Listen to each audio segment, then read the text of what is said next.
Right. Hello, let's just dive in, shall we?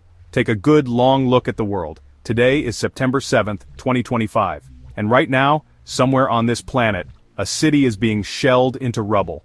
A child is dying of a completely preventable disease. A family is watching their home get swallowed by a flood, taking with it every single thing they own. This isn't hypothetical, this is Tuesday, or in this case, Sunday. This is the daily, grinding reality for billions of people. It's a relentless highlight reel of suffering, playing on a loop, 24/7. And it's not just the big, headline-grabbing disasters, it's the quiet, personal apocalypses too. The cancer diagnosis, the car crash, the slow, agonizing decay of a loved one's mind. It is, to put it mildly, a bit of a mess, and yet, we are told constantly that there is a grand plan, that an all-powerful, all-loving deity is at the controls, a celestial CEO who supposedly has our best interests at heart. But if that's true, you have to ask, what in the ever-loving hell is going on with his business model?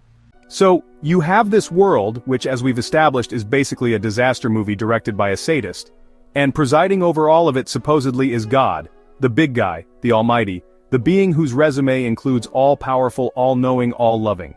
Now when you have those three attributes on your celestial LinkedIn profile, it raises some serious questions. Specifically, if you can do anything, you know everything is happening and you love everyone, then why is the world still a dumpster fire? Why does this omnipotent, omnibenevolent being seemingly spend all his time just watching? Is he binge-watching our suffering on some cosmic Netflix? This is the classic problem of evil. It's not a new question. People have been wrestling with it for centuries, often while being eaten by lions or dying of plague. The logic is brutally simple. If God is all-powerful, he has the ability to stop suffering. Now you might think, okay John, the world is terrible, but that's humanity's fault. God himself in his own words is all about love and forgiveness. And to that I would say, have you actually read the book? If you're looking for evidence of a cruel and vindictive deity, you don't need to look at the world. You can just pick up the Bible. Particularly the Old Testament. Less like a holy scripture and more like the unedited director's cut of a Quentin Tarantino movie. It is packed, and I mean packed, with stories painting God as actively, creatively cruel. Let's start with a classic, Noah's Ark. Children's versions, cute animals poking out of a boat. The real story, God decides to drown everyone. Men, women, children, babies, puppies. Everyone and everything. He hits the reset button with a global flood, wholesale extermination, not a targeted strike. Imagine a CEO burning the whole company with employees inside. We wouldn't call him a great leader, we'd call him a psychopath. It doesn't stop there. Job, God's most faithful servant. God makes a bet with Satan. He allows Satan to kill Job's children. Now, I'm hardly the first person to point all this out. For centuries, thinkers, philosophers, professional curmudgeons have been making the case against this version of God, and their arguments are, frankly, pretty compelling. These aren't just angry people shouting into the wind. They are constructing logical, reasoned arguments based on the evidence we see in the world and in the holy texts themselves. A central pillar of their argument is that the character of God as described is morally monstrous. The late, great Christopher Hitchens famously argued that the God of the Old Testament is arguably the most unpleasant character in all fiction. He had a point. Hitchens, Richard Dawkins, Sam Harris essentially put God on trial. They looked at the evidence, the suffering, the holy wars, the textual cruelty, and concluded this being, if he existed, would be a cosmic tyrant. Dawkins in The God Delusion describes God as jealous and proud of it, a petty, unjust, unforgiving control freak, a vindictive, bloodthirsty ethnic cleanser, misogynistic, homophobic, racist, infanticidal. Of course, this isn't just a philosophical debate for academics in tweed jackets. For millions of people, this is deeply, painfully personal. These are people who, in their darkest moments, turned to God for help, for comfort, for a sign, any sign, and were met with nothing but crushing silence. Every day, people pray. They get on their knees and beg for their child's cancer to go into remission. They plead for a job so they can feed their family. They cry out for the pain, physical or emotional, to just stop. And for so many, the heavens remain stubbornly, infuriatingly quiet. The miracle never comes. Think of the mother sitting by her daughter's hospital bed. She prays with every fiber of her being. She bargains with God. She promises anything. She has her whole church, her whole community praying too. They hold vigils, they light candles, they have absolute, unshakable faith that God will intervene. And then, the child dies. What is that mother supposed to think, that her faith wasn't strong enough?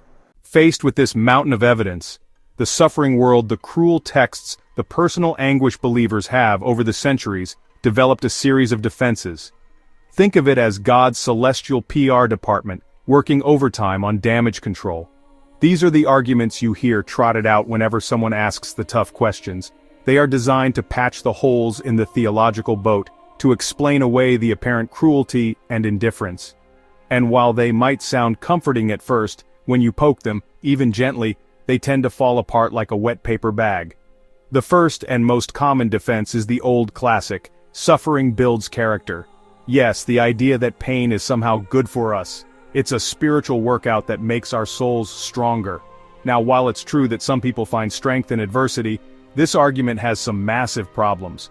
First, it implies that a loving God intentionally inflicts torment upon us for our own good. That's like a parent breaking their child's leg to teach them resilience. We would call that child abuse, and we would send that parent to prison. Why does it suddenly become a virtuous act when God does it on a cosmic scale? Second, this defense completely ignores the sheer soul-destroying nature of some suffering. Does a baby dying of a brain tumor have its character built? Does a victim of torture and rape emerge from the experience a better, stronger person? And now we come to the ultimate trump card, the conversation ender: God works in mysterious ways. This is what you hear when all other arguments have failed, when the suffering is too immense, too pointless, too brutal to be explained by building character or free will. It's the final shrug. The "we don't know, and you're not supposed to ask" defense. It's an attempt to turn a bug into a feature, to rebrand God's apparent incompetence or cruelty as some kind of profound, unknowable wisdom, and it is the most intellectually unsatisfying answer imaginable. Let's be clear, it is not an explanation. It is the abandonment of an explanation. I have no good answer for why God allows a toddler to be beaten to death, so I'm going to declare the whole topic off limits by calling it a mystery. It's a thought-terminating cliché. It's meant to make you feel arrogant for asking, rather than to question the motives themselves. So, where does that leave us? We live in a world overflowing with suffering. We have religious texts that depict a God who is, by any reasonable standard, a moral monster. We have centuries of unanswered prayers from the desperate and the dying, and the defenses offered for this state of affairs are flimsy, contradictory, and intellectually insulting. They are the theological equivalent of putting duct tape on a cracking dam. After examining all of this, we are left with a few very stark and very uncomfortable possibilities. Maybe God exists, but he is not all-powerful. Maybe he's like a well-meaning but incompetent intern trying his best but constantly messing things up. Maybe he wants to help, but he just doesn't have the ability. Or maybe he is all-powerful, but he is not all good. Maybe he is a cosmic scientist running a cruel experiment. Maybe he is a bored child playing with ants, and we are the ants, and he has a magnifying glass. Maybe the critics are right and he is a tyrant who demands worship in the face of his own cruelty. These are all deeply unsettling thoughts. But there is another possibility, the simplest one. What if we're on our own?